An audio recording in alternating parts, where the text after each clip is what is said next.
Hi, everyone. I hope this message finds each of you so very well. I'm speaking to you from my studio in West Orange, New Jersey, and I could not be more delighted to have the pleasure of interviewing Dr. Robert Macauley, who holds the Cambia Health Foundation Endowed Chair in Pediatric Palliative Care at Oregon Health and Science University, where he leads the Bridges program for children facing life-threatening illnesses. Bob is one of only a few hundred pediatricians in the United States specializing in pediatric palliative care. He trained in pediatrics at Johns Hopkins, practiced in Connecticut and Uganda, and spent 15 years at the University of Vermont, where he directed both the Department of Clinical Ethics and the Pediatric Advanced Care Team. His academic credentials are as rich and varied as his clinical experience, holding degrees from Wheaton, Yale, Oxford, and even an MFA in fiction from Vermont College of Fine Arts. Bob is published widely on topics ranging from surrogate decision-making to civil disobedience in medicine, and his textbook, Ethics in Palliative Care, is a cornerstone in the field. His newest work, a memoir titled Because I Knew You, How Some Remarkable Sick Kids Healed a Doctor's Soul, offers a deep personal window into the transformative power of caring for children at the edge of life. And if that weren't enough, Bob's also an Episcopal priest, having served congregations across 5 states.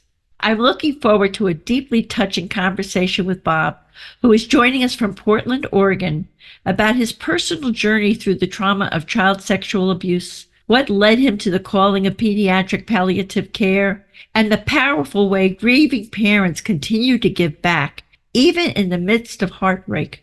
We'll explore how families find moments of joy and connection while facing unimaginable grief, and share some of the extraordinary stories from his book, Because I Knew You, How Some Remarkable Sick Kids Healed a Doctor's Soul. We'll also talk about the surprising paths healing can take, including how Bob's heart-opening book chronicled his whole family's shift from anger to deep sharing.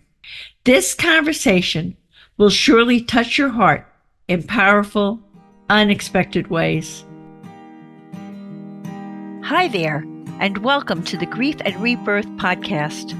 I'm your host, author and trauma survivor Irene Weinberg, here to encourage you wherever you are in your healing journey. In each episode, I chat with incredible grief and trauma specialists, healers, mediums, and celebs, as well as remarkable people who have inspiring healing stories to share. If you're looking for a podcast that's both uplifting and inspiring, you've found it. Let us help you find your joy in life. Hey, Bob. Finally, there's so much to say about you. 10 minutes later, a truly heartfelt welcome to Grief and Rebirth podcast. Thank you so much, Irene. It's so nice to be here. Well, let's begin with the beginning. How's that?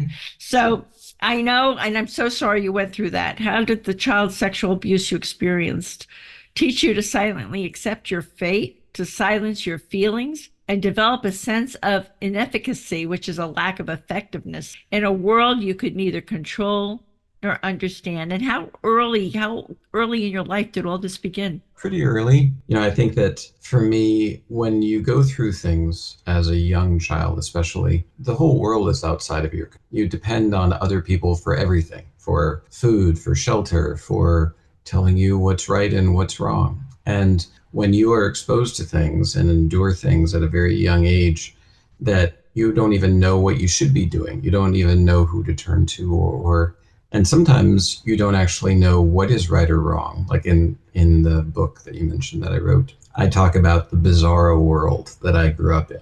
So I don't think I'm alone as a survivor of abuse, that the people that were involved in that, it's not like they were like, I know this is really a terrible thing I'm just about to do to you. Like it's veiled, it's hidden, it is reformatted in ways that make it sound like, well, that's not such a bad thing. And the only way you know right and wrong is you see it and learn it and have a chance to talk about it. So if you live in that world, you don't really know what's right or wrong. So for me, the time I really began to come to grips with that, I got involved in therapy when I was in grad school. My first therapist, who was just a remarkably wise person, took me aside as we were talking and just sort of began to reflect very gently back to me what I was saying. And essentially, the reason I got into therapy was to say, I had a great childhood. Why am I so desperately unhappy? And so he sort of nodded, surely not the first time he'd heard that. And he knew enough not to just come out and say, well, maybe that childhood wasn't exactly what you think it was. And then things started coming out, just huge, huge blank spaces. Like I have, I think, two really vivid memories from before I was about 10 years old. Like it's a blank spot. And then gradually things began to come back on some level. And even when they did, I would say, well, that happened. And it was almost like I wasn't even aware of what that meant until other people, literally multiple occasions, said to me, like, did you just say that happened to you? Like, we need to stop right now and talk about this, because they had a barometer that I did not possess. So I think that for me, I was a little kid. I didn't know what to do. The world was a place that I depended on others. And so when that happens and you don't know what to do, it gives you a sense going forward. Like, if I couldn't change anything then, what makes me think I can change anything now about my life or the lives of others? Can I ask you, and you feel free to say you don't want to talk about it, but I'm just curious, was it one perpetrator or were there a few in your life? I appreciate the question. It's a little bit of it's a complex question to answer. And my approach in the book was, as I say in the book, there are people who have written about their childhood experiences in great eloquence and great power, more so than me.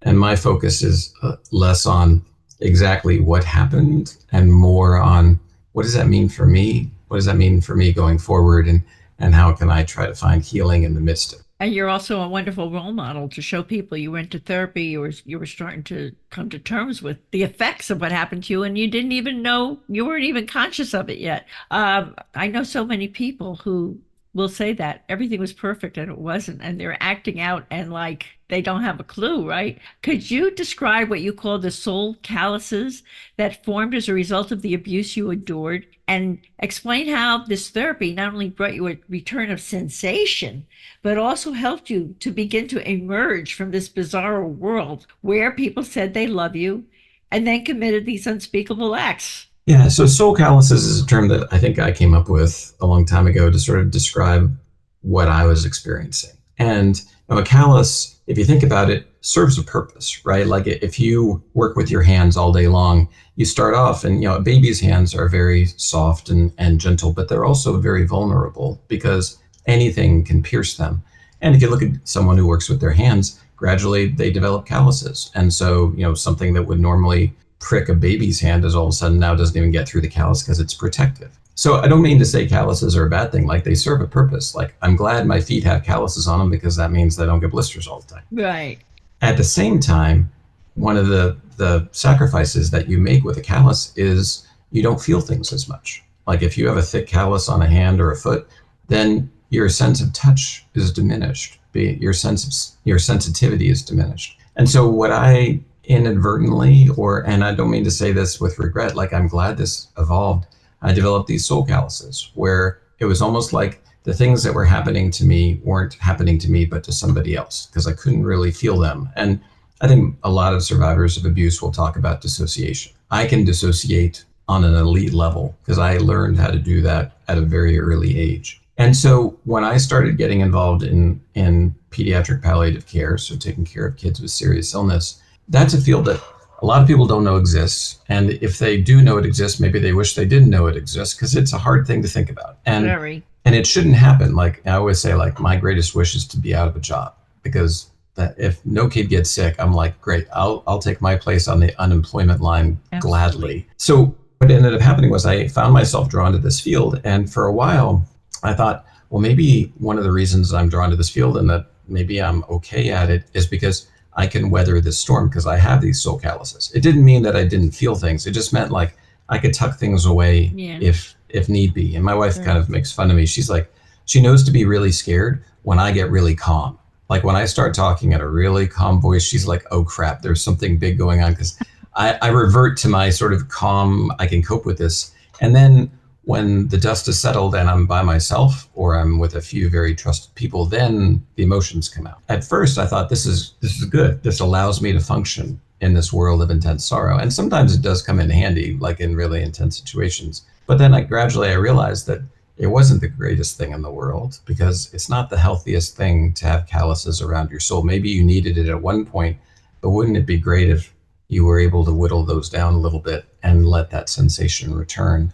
And then I had to figure out what to do with that. Like, if the thing that was my greatest protection no longer is in place, how do you continue to do this work, even if you think that maybe you're actually doing it better because of the connections you can forge? Yeah. And what is this problem you had with efficacy? Did that come also from this experience? Yeah, I think when you're a kid, you want something to stop it. You don't know how to make it stop. You don't know what words to put to it. And so there was a sense of like, I could do whatever I wanted to do in life. I could try to do whatever I wanted to do in life, but was it really going to make a difference? And there were times, as I talk about in the book, where there were some patients who I felt like I wanted to believe I made a difference in their lives. Even if they expressed that I had, it was hard for me to imagine that that was actually true. Like, could I make a difference in someone else's life when I hadn't really been able to make a difference in my own? Which you really were making a difference and you just didn't realize it. You couldn't let it in yet, I would say. Right. And I really want to know. So you became inspired to become a pediatric palliative care physician. And this helped you discover the unexpected ways that healing can come. Talk to us about that and what inspired you to do this work. Well, I think at first, if I were to, and I talk about this in the prologue to the book, when people asked me that question, I came up with very practical answers. I was like, well, there's an unmet need. I seem to have some basic preparation for meeting that need. Like, I think that, so I was a pediatrician, I was an Episcopal priest, so, maybe I can engage in people on multiple levels about what's going on. And some people pushed me on that to be like, okay, that's a practical answer, but why really? And eventually it came to me, kind of unintentionally, to just blurt out one day. Got involved because I didn't want any other kid to hurt the way that I did when I was a kid. Like, obviously in a different way, kids who are suffering from serious illness, that's a different kind of suffering. I don't mean to equate those two. At the same time, that's what drew me to the field. And then I think for me, it was one of those questions about, now that I am beginning to realize what actually brought me here, how does that impact the care that I provide? And how does it impact how those patients and their families touch my life? And that's why that sort of subtitle of the book, How Some Remarkable Sick Kids Heal the Doctor's Soul. It's an interesting question. When I started writing this book, I wanted to tell the stories of these kids because they deserve to be told. And when I finished the first draft, it took me a year plus to write it, I shared it with some people that I really trust. And the thing that they said to me, 201, was, it needs more of you in it. Like, I was a little bit more of a kind of a removed observer. And I had alluded in the early drafts to my own life. And so I said, okay, let's go all in. And my greatest concern was that it would just detract from where the attention should be. Like, someone who reads this book, the attention should be on these amazing kids that I had the privilege to help take care of. And I'm like, if it turns out to be all about me, then that's distracting from what the focus should be on. I was really worried about this. And then the parents in the book who I reconnected with to tell their child's stories, we had these incredibly powerful conversations where we would remember their child, we would remember the end of their child's life if their child didn't make it. And then I'd write the chapter and we'd come back again and we'd make sure everything was the best it could be. These are incredibly powerful conversations. And then the book comes out and I'm like, hey, I can send you the book. And most of them were like, no, that's fine. I'll just, I'll read it when it comes out. So I didn't know how they were going to do with this balance. Like, did I hit this balance right? I sort of have this love-hate relationship with social media, usually hate, but in this case, a wonderful thing happened with social media. I can relate.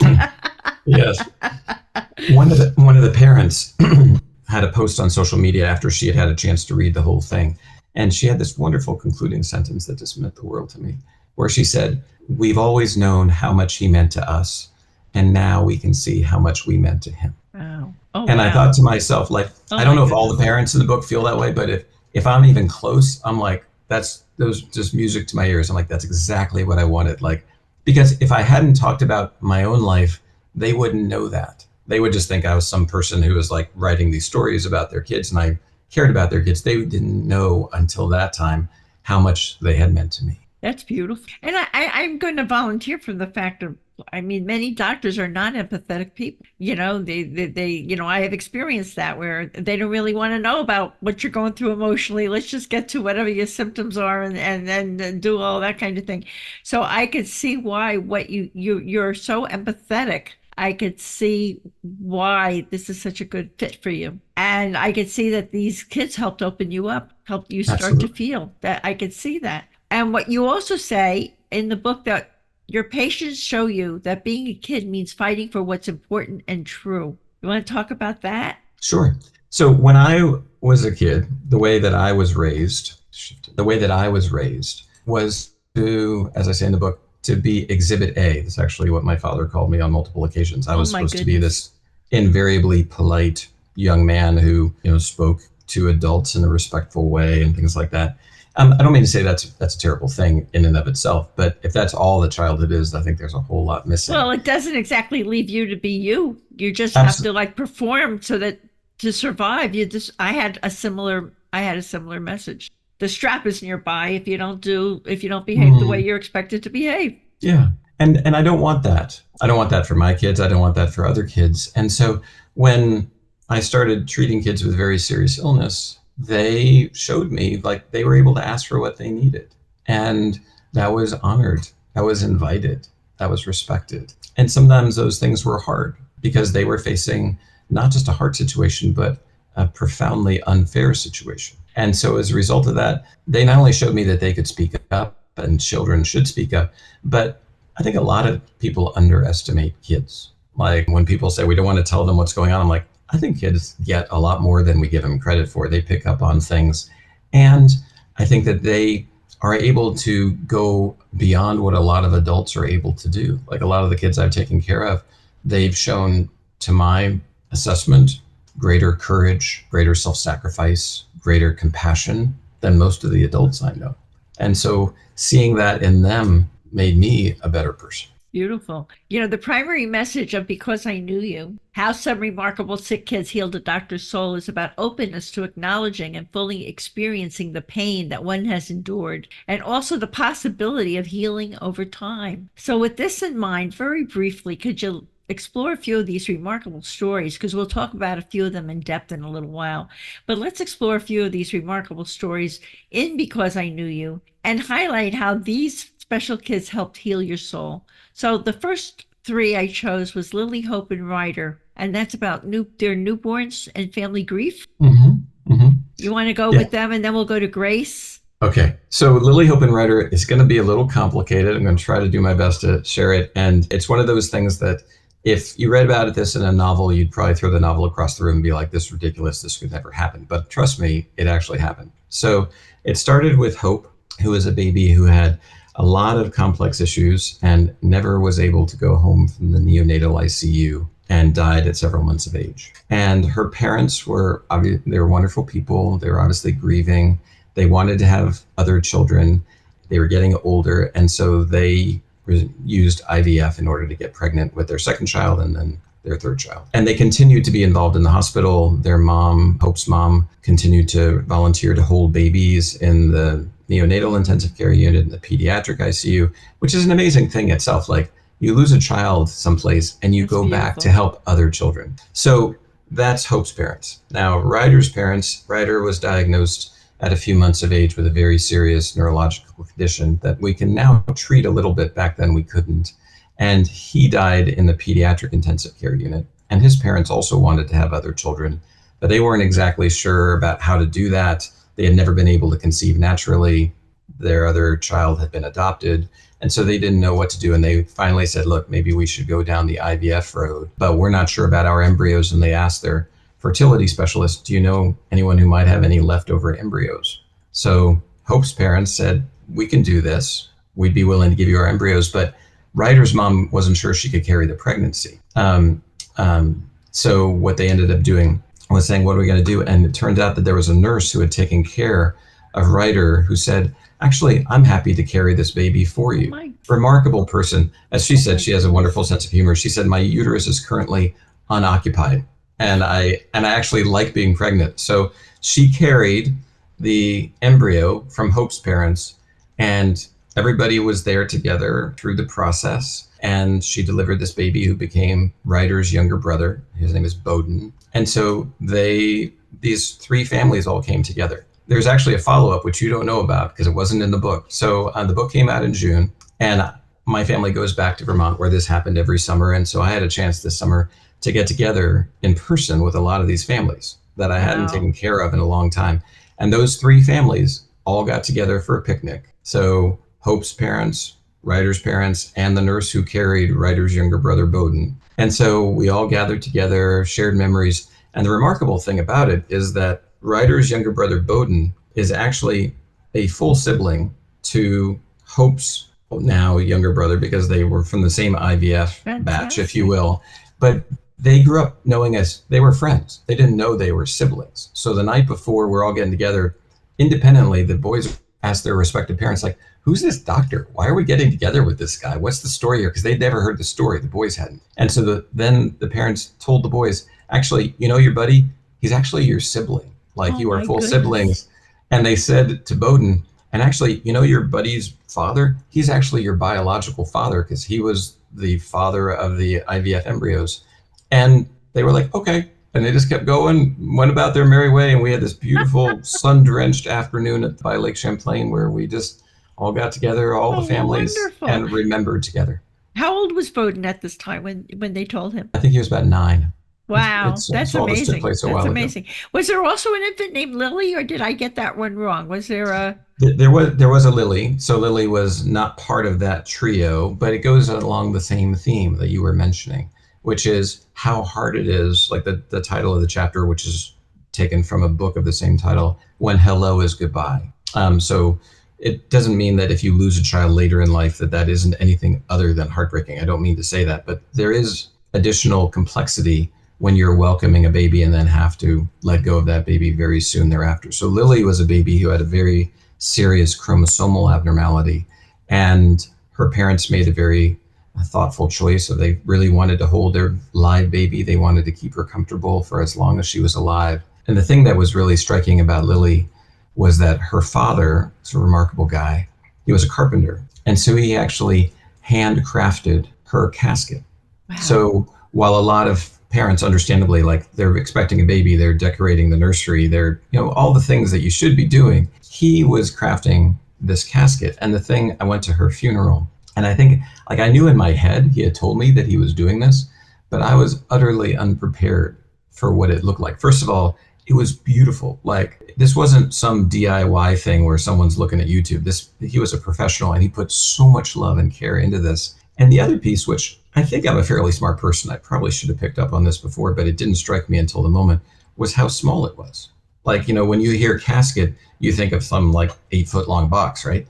And so this box was about 2.5 feet long, but it was so beautiful and so intricate. And I thought to myself, like, how many hours did he spend doing this while he's showing love to his baby yet to be born, even as his heart is breaking? Right. And I'm still inspired by that. I would think even the act of sanding the wood down and everything was very therapeutic for him. I hope so. In a somatic kind of a way. So now tell us about Grace. We'll talk more about these people later, but tell us a little bit about Grace. So if we're back, I'll save all the details for later, but Grace was a remarkable kid who had been battling cancer for a long time. It became very clear that she was not going to survive despite all the noble efforts of her oncology team. And what she really wanted was to see Broadway. And some amazing people came together, including getting a corporate jet loan to us and all kinds of support from Make-A-Wish Foundation. That was an amazing story. I'm encouraging everyone who's listening to this interview to read this book, and Grace's story is amazing. I agree. And so we flew to New York, Grace and a nurse and her mom and me, and she had a wonderful time in the city. She saw her Broadway show, got a backstage tour, and then we flew back, and she died the next day. Wow. And what I say about that is that a lot of people at the end of their life, and I don't say this in any kind of blaming way because everybody's doing the best they can with what they got, and there's so much courage at the end of life. But sometimes diseases are so powerful that people kind of fade away. You know, that you hear families say, like, they died on a certain date, but they kind of left before that or really struggled. And somehow Grace managed to live her best life, like, right up until the very end. Sounds fabulous. My goodness. Now we have Colin. And that story was briefly about guilt and integrity. Yeah, so Colin was, here's a confession. There's a lot of confession in this book. Doctors, maybe, I guess we're not supposed to have favorite patients. We all have favorite patients. It doesn't mean we don't care about everybody else, but there are some that just really touch your heart. Yeah. And Colin was a teenager when I met him. He was dealing with cystic fibrosis, underwent a lung transplant, ended up dying of complications from that cancer related to the transplant. But the reason that I talk a lot about Colin was that he just was such a remarkable soul, and his parents were so brave. At one point, he was a drummer for a punk rock band. Like, let's That was just an say, amazing story too. as a kid who with cystic fibrosis, like sometimes he had required supplemental oxygen to do the drums. I'm shocked and amazed that he was able to do that. And his band got a chance to tour Europe, and he was about 16 or 17 at the time. He desperately wanted to go. And his parents, like everything in your parental fiber is saying, I need to protect my kid. Like, am I going to let him with all these complicated medical situations go off to Europe and tour with his band? And they did. They called it the easiest hard decision that they ever had to make, because they knew how much it meant to him. And he had to cut the tour short. He flew back to New York City. They picked him up at the airport in New York and drove him straight to the emergency room. And that was what he needed. And they knew what he needed, and they stood up and fought for him. And it's an amazing thing they did. Wonderful. And in each case, I'm just saying, in each case, the parents didn't really sit on their pity pots. They really made lemonade out of the situation. They really did the best that they could. And the kids helped them in a lot of ways. It's just fabulous. Let's talk about Christopher, because I know that this is a story that's very close to your heart. So Christopher was my best friend. I met him soon after we moved to Vermont. He has 3 kids. We have 4. And I consider his 3 kind of 3 more of my own. Just a really funny story to frame it. So we not only were best friends, but we also, before he grew a goatee, we looked a lot alike. And so there was this woman in town who kept getting us mixed up. So I bump into her on the sidewalk, and she would ask me how Karen and the girls were doing, and that's Christopher's wife and daughters. And then she would ask Christopher how Pam and the 4 kids, which is my wife and kids. She was completely confused, until she finally thought she would figure out who we were based on the kids we were with. And so one time he was desperate. He's like, look, dude, I got to go. We only lived a few blocks away from each other. He's like, can you come watch my kids for me? I'm like, totally. So I walked over to his house, and I took his girls down for ice cream. And we bumped into this woman on the street, and I could just see her. And first she sort of lit up because she saw people she knew. And then she had this crestfallen look on her face because she thought that she knew who I was, but I was with the wrong set of kids, and it just completely rocked her world. So anyway, so he and I were best friends for a long time, and he died very suddenly. Got a call one night, literally 2 days after I had taken him out for his 54th birthday dinner, and he had a massive heart attack at home. And so had to go to the ER, and in a way that no one probably would ever expect, they actually asked me to determine when they should stop trying to resuscitate him. And then I had to break the news to 2 of his daughters. And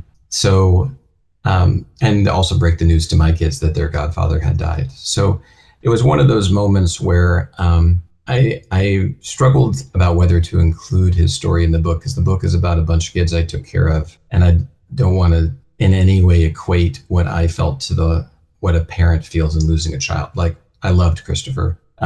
It's different though for parents. I totally get that. I think that the reason I put it in there was because it was so important to me, and also because it was sort of my way of saying, like, I don't know how a parent feels losing a child. I do know something about losing, and maybe that was a way to have some common ground. Yeah, it's a wonderful story. So I'm going to go back. Let's talk about Grace. Fill in a few details, her last weekend, what she came to mean to you, and how she taught you the difference between what about should and shouldn't. And I know that is about the fact that she did this amazing thing when everybody thought she should not do that at the end. Yeah. You want to talk a little bit about your Grace? Yeah. So I helped take care of Grace for quite a few years, and her oncologist kept coming up with new treatment after new treatment. A remarkable guy. And eventually there were just no new treatments. She had just finished her junior year of high school, and it was clear she wasn't going to be able to even probably make it to senior year. And so Broadway was her dream. And I didn't know how to get her there. I was like, I wish we could get her there, but it's 6 hour drive from Burlington, Vermont. And her pain was so bad that putting her in a car for 6 hours, even over good roads, was not going to help. And then a lot of other people got involved, people more creative than me. She had a nursing student who's now a nurse practitioner who is a pilot. And if you are a pilot, you have friends who are pilots. So she called in some favors, and a local foundation said, well, we can loan you our corporate jet for the weekend. So Grace's mom and I and this nurse and Grace all got on this plane. We flew to New York City. The Make-A-Wish Foundation arranged for her to go see Buddy Valastro, the cake boss himself, which she and I had watched a bunch of Cake Boss episodes together.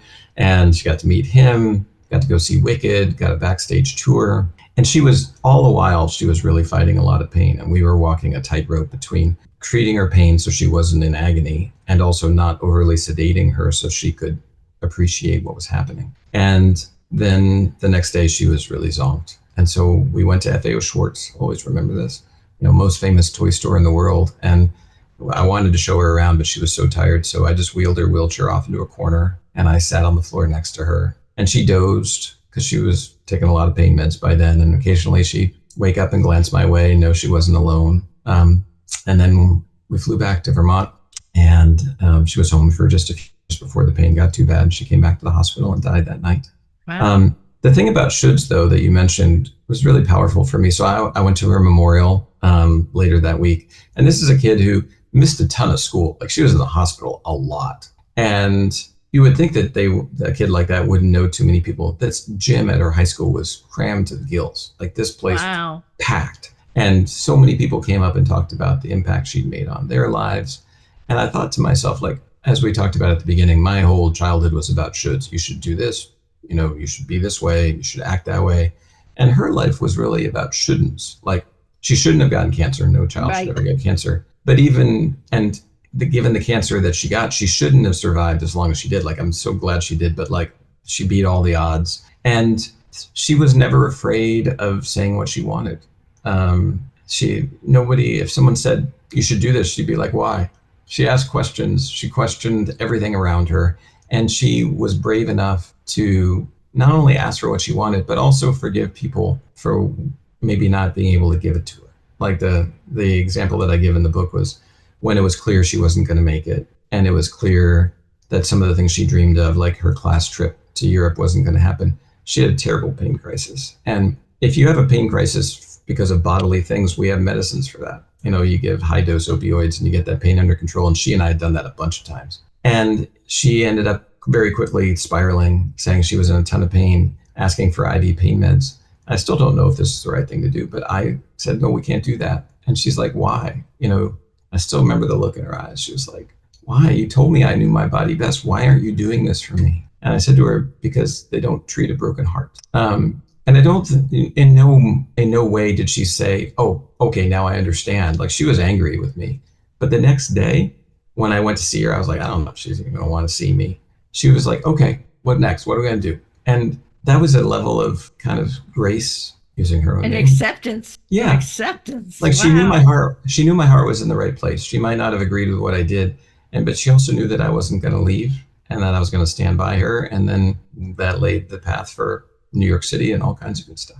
That's an amazing story. And the other one about Colin and his parents who made that decision and let him go and play with the band and everything. And how long after that happened did he pass? Did he transition? Well, after that, he was able to get a lung transplant, which was a very long road. And then it looked like he was going to make it. And you shouldn't get cystic fibrosis, and you definitely shouldn't get cancer as a result of the treatment for your cystic fibrosis. But the thing that was hardest for his parents was, especially his mom, as well as his dad, they used very sort of elegant logic. As his mom said, a parent's number one priority is protecting their child. My child died, thus I'm not a good parent. And those three things, they make logical sense. The hardest part was, I don't mean to compare people, but if I were to compare, I don't know any parents who fought harder and made more brave decisions for their kid than Colin's parents did. And so it was really hard for me because I'm like, how do I help them see that? Like, at least the way I see things, like, they did everything. They made such hard decisions. They stood up for their kid. They were at his side all the time. And she was kind of beating herself up. She still is. She still is. And I wish I could, and part of what I wrote about in the book was to try to hopefully help them see that it wasn't that they were bad parents, and that's why Colin died. Colin died, but he would have died in a much different way, and he would have lived in a much different way had it not been for what amazing parents they were. Unbelievable. It's incredible. And and it's very interesting that she's still struggling with that. I want to say to her, I want to jump out and say to her, I know a bunch of healing modalities. You could talk to people about that, including your son through a medium or whatever, which could help her. And now we get to Christopher. And what I loved about your story with Christopher is that his sudden death taught you not to leave anything unsaid. Was there anything special that was said before he went, or did you wish you had said something to him that you didn't get to be able to say? Yeah, there wasn't really any one thing that I wanted to say that I didn't. Like, there are certain things that I'm very grateful for. Like, we went out 2 nights before he died. We went out for this blowout dinner to celebrate his birthday. And he called me the next day and left a message because I wasn't home. And I remember that night saying, I'll call him back tomorrow. But for whatever reason, I'm like, no, even though it was late, I called him back. And he actually was very apologetic. He had a bit more to drink than he usually did. And he was usually the driver. And that night I'm like, dude, I'm taking the keys. I'm driving us home. And he was like, I'm really sorry. I'm like, dude, it's no problem. Like, it is not a big deal. And then he died so unexpectedly the next day. So part of me was like, he's carrying a burden. He was carrying a burden that I didn't understand, that I was able to alleviate. I didn't want him to have to carry that burden. But after that, you never expect a person in good health at 54 to die that acutely, obviously. And so I made a point of not leaving things unsaid. I wrote a long letter to my mom, who at the time was getting in her early 90s. She has since passed away, and talking about all the things I cared about for her. And my mentor, we went out to lunch, and I think he knew this. Think someone knows something ceased to be enough for me. And so I basically said, look, you are kind of a father to me. And we had this very tender connection. And he said, you're sort of like a son to me. It's a beautiful story in the book too. And I could not agree with you more about, as I shared with you, how important it is to tell your feelings and to tell people how you feel about them. Because my experience, my husband said something so beautiful and affirming. He said, I'm so lucky and thankful to have you in my life. And the next day he was gone. So when I read that about you, I was like, oh, I can so relate to how important it is to say it. A lot of families don't express their emotions. They don't express their feelings. They don't tell anyone they love each other, and they're missing out. Totally agree. They're missing out. Tell us about how healing and transformation has taken place for people who have read your book. Yeah, it's been wonderful. Like, I think the responses have been far beyond what I had any reason to hope for. Like, granted, if you read someone's book and they really put their heart on the page and you didn't like it, you're probably not going to go up and say, hey, dude, I hated your book. Like, I grant that. So it's a bit of a selection bias. But people that have had a chance to either read it or have heard an interview that I did talking about it, it feels like we skip over a lot of the preliminaries. You bump into somebody, you're like, hey, how are you? And you sort of figure out, like, how deep is this conversation going to go? Kind of feels like we go from 0 to 60, like, in about 2 seconds. Because when there's a lot of vulnerability on the page, I think it allows people to be vulnerable in their own right. And I hope that there will be some additional healing, I hope, for the parents who have lost children that I describe in the book. I said this to all the parents as I was writing it, as I was talking to them about it. I said, at any point, you can tell me not to publish this thing about your kid. I'll take the chapter out, because first rule of medicine is do no harm. Right. And I said that to Colin's parents, and I'll always remember what his mom said to me. She said, look, the worst thing that could ever happen to me happened to me. My son died. The second worst thing would be that the world forgets about him. And if your book makes that less likely, then that's a good thing. So maybe there's some comfort for these parents to say, not only, like, they're obviously never going to forget their child, but now the world knows about their kid. what a remarkable kid they had, and maybe the world will remember a little bit longer too. It's beautiful. And in each's way, and through your book, their child is going to make a difference in other lives too. I hope so. And speaking about making a difference, your proceeds from this book are going to the work of pediatric palliative care and the prevention of childhood sexual abuse. Want to say anything to us about that? Sure. Yeah, most of the proceeds are going to support our program here at Oregon Health and Science University, the team that I'm a part of called the Bridges team. One of the things about pediatric palliative care is we don't make a whole lot of money. We actually lose money because we spend a lot of time. We don't have some procedure that we can bill for. Like I had foot surgery last year. I think my surgeon made more money off 45 minutes in the OR than I probably bill in a month of the work that I do. So we need philanthropic support to keep doing this work. And then a portion of the proceeds goes to a wonderful organization called Darkness to Light that is dedicated to raising awareness and preventing childhood sexual abuse. I think they're kind of like me. They really wish they would be out of a job someday. So maybe we raise a lot of money and then we make both of these professions unnecessary. Yeah. How can people find out more about Darkness to Light? Is that just by putting it into Google? And they can do that, and their website's pretty easy. It's D2L, 2 with a number, so d2l.org. So they're a wonderful group of people. Okay, and you could also send that link, and we'll put it in our show notes. That would be wonderful. So, okay, and what is the famous Bob Macauley tip about the importance of healing that you'd like? Why should people go out of their way, as you have, as I have, for the pain and the courage it takes to face down your stuff and to heal? Why? And do it this time around. Don't wait for next lifetime, for reincarnations from now to finally get to it. So I think the first thing I would say is it's possible. I think a lot of people would wish to heal, but they might say it's not possible to heal. And I think that the stories in this book hopefully will show that it is possible to heal. At the same time, I like the term healing versus heal, just because healing underscores that I think it's an ongoing process. So if somebody were to say, "Are you healed?" I don't think I would actually say yes. I think I would say, "I'm healing," because there's still hurt there. There's still regret. It doesn't mean you wipe the slate clean and everything is rosy. It just means you know what to do with it. And for me, it has been incredibly redemptive to feel like what I went through is actually on some level helping me now to understand what other people go through and maybe do better at what I do as a result of that experience. Like, I wouldn't recommend it. I wouldn't prescribe it for anybody. And I say in the book, like, do I wish that didn't happen to me? Heck yeah. But it did. So now what are we going to do with that?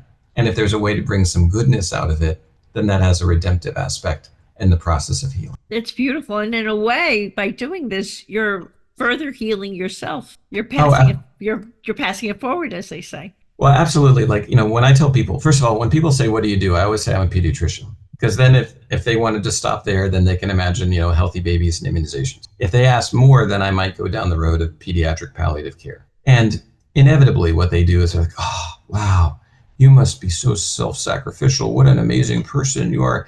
And actually I stop them there. I'm like, is it hard sometimes? Yes. Is it really hard sometimes? Yes. But do I get a whole heck of a lot out of this? Yes. Like, I actually wrote a reflection a few years ago called "The Selfishness of Pediatric Palliative," which might seem like an odd title, but I would not know how brave people could be if I didn't do this work. And that is an incredible blessing in my life. I totally hear you. And I feel that way about this podcast. I am hearing so many amazing stories. They inspire me all the time. And the fact that they're helping people, it's such a wonderful feeling. I feel very blessed to be able to do this. And as my final question, the famous Bob tip for finding joy in life. What would you say to I know you've studied Buddhism, and there are lots of things about joy and happiness and wanting less. What would be your people listening? What do you want to tell them? So it's not a Buddhist quote, but it's actually from the sort of Christian tradition. My quote, which I mentioned in the book that has really meant a lot to me, is from the Gospel of Thomas, which is a work that didn't get included in the New Testament, although I think these days it resonates more with me than a lot of the things that did make it in. And so I'll read you the quote. "If you bring forth what is within you, what you bring forth will save you. If you do not bring forth what is within you, what you do not bring forth will destroy you." And so I come back to that a lot to say that we all have things inside of us. And sometimes it's often really scary to bring that stuff out because it is so personal. It can be so painful. But if we don't bring it out, it will continue to fester and will drag us down. And if we dare to bring it out, hopefully we can find kindred spirits. I feel like I found a kindred spirit in you this morning. Like, what a blessing that is to be able to say, I'm sharing my story and I so appreciate you sharing yours. Thank you. It's true. We're in sync. We're in Yes. sync. We truly are. And it's a blessing. Bob, I want to close, which this is just a wonderful interview. And I want to close it by sharing a quote from Because I Knew You, How Some Remarkable Sick Kids Healed a Doctor's Soul, that really moved me deeply. And the quote is, by showing me that goodness not only exists alongside the evil I learned of far too early, but in far greater measure, my patients and their exquisitely brave parents restored the balance of my universe. By piercing my soul calluses, they took away my crutch, yet somehow I didn't fall. Their courage inspired me so I could stand on my own. Bob, your work is a quiet, powerful reminder of what it means to show up for others with tenderness, grace, and unwavering presence in their most vulnerable, heart-wrenching moments. And your personal journey from enduring pain and trauma to finding your way to healing and meaning is a testament to the resilience of the human spirit. Thank you for this deeply touching, healing, and unforgettable interview. Many blessings. Thank you so much. Thank you so much. Thanks for tuning in to Grief and Rebirth. Remember, you can dive deeper into everything we've discussed by checking out the show notes and all past episodes at ireneweinberg.com. Don't forget to follow us on social media at Irene S. Weinberg on Instagram, Facebook, TikTok, and wherever you love to hang out online. Plus, we're on YouTube, so be sure to subscribe and never miss a video. For those of you listening, you'll find links to my 2 books, Good to the Last Drop and They Serve Bagels in Heaven, in the show notes. And if you're watching on YouTube, you can see those books listed right above, so don't miss out. And here comes a special treat. If you sign up for Audible as a first-time user using my link, which you can find in the show notes, you can get They Serve Bagels in Heaven for free. And finally, people often ask me what I read, what I use, and what I recommend for healing and self-care. So I've carefully curated a compilation of those items to share with you. You can head over to kit.co/grief and rebirth to check them out. Thanks again for tuning in, and until next time, many blessings.